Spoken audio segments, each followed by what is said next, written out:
Hi, my name is Ryan and welcome to Lot Insight, giving you insight on all things property. In today's video, I'm going to be covering the impact that the Australian Federal Reserve, aka the United States Central Bank, has on the Australian property market. There's a famous saying that I would like to introduce this topic with.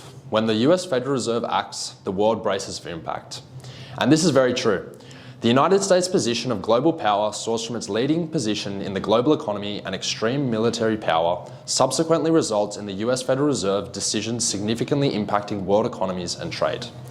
As a result, the Fed's ability to alter monetary policy stances, change new and old regulations, and their role in maintaining financial stability is of significant interest to the Australian property market.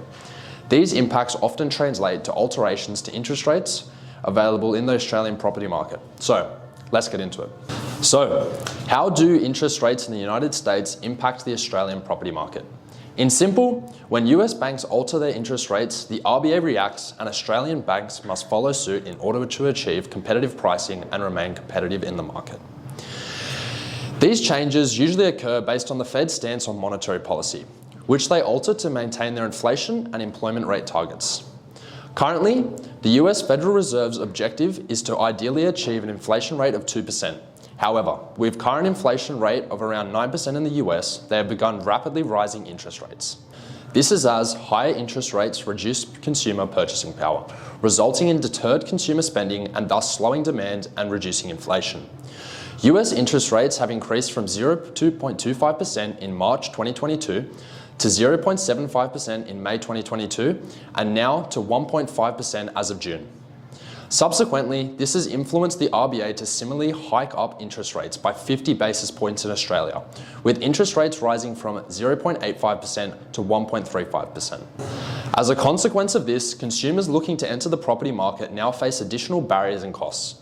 This is of great contrast to the 2020 and 2021 Australian property markets, in which consumers saw low interest rates combined with soaring demand for property, resulting in an increased ability for Aussies to borrow more and spend more when purchasing a property. However, in today's market, additional costs are being sourced from increased mortgage rates due to interest rate rises, subsequently resulting in Aussies paying more per month to finance their mortgage and increasing the duration of time and the overall cost of a mortgage. Further impacts include less consumers being accepted for mortgage loans and significant changes throughout the rental market. The Australian rental market also suffers as a result. This is as access to affordable housing further diminishes, leaving many consumers unable to afford to purchase a house due to high demand and limited ability to afford or be accepted for financing. Subsequently, landlords increase rental prices to both account for the rising demand for rental property and to negate the changes to mortgage costs that have resulted in more expensive financing for their investment properties. That's all for today. Thank you for listening to this episode of Lot Insight. Please like and subscribe.